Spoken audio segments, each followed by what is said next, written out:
وننتقل إلى كلمة سنة في سورة فاطر الآية 43. قوله رحمه الله سنة فاطر كلا.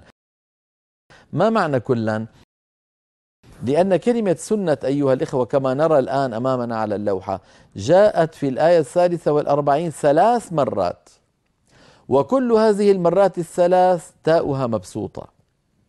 لذلك قال رحمه الله سنة فاطر كلا، يعني في كل مواضع سورة فاطر في الآية 43.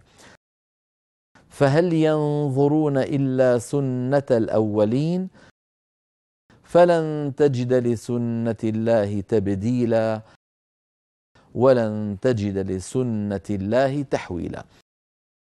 أي سنة من هذه السنن في سورة فاطر لو سئلنا عنها كيف هي أو قيل لنا قف عليها نقول فلن تجد لسنة إلا سنة، هكذا بتاء مبسوطة اتباعا للرسم. ثم قال رحمه الله والأنفال، وذلك في الآية 38 من سورة الأنفال كما نرى أمامنا على اللوحة، وهو قوله تعالى فقد مضت سنة الأولين.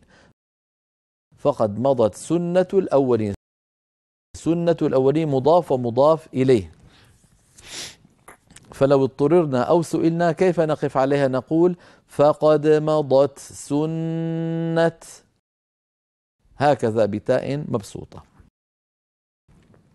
ثم قال رحمه الله وأخرى غافري. أخرى غافري يعني في الآية الأخيرة من سورة غافر، وهي قوله تعالى في الآية 85 سنة الله التي قد خلت في عباده. سنة الله التي قد خلت في عباده.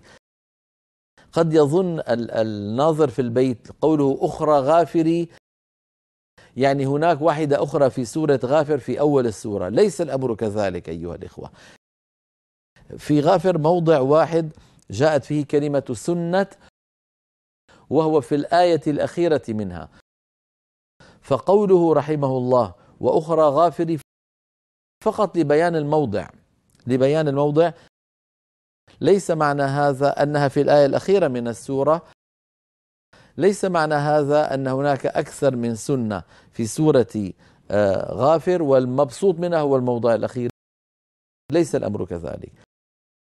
ليس في سورة غافر كلمة سنة إلا في الآية الأخيرة منها في الآية 85، وهي كما ذكرت الآن مبسوطة.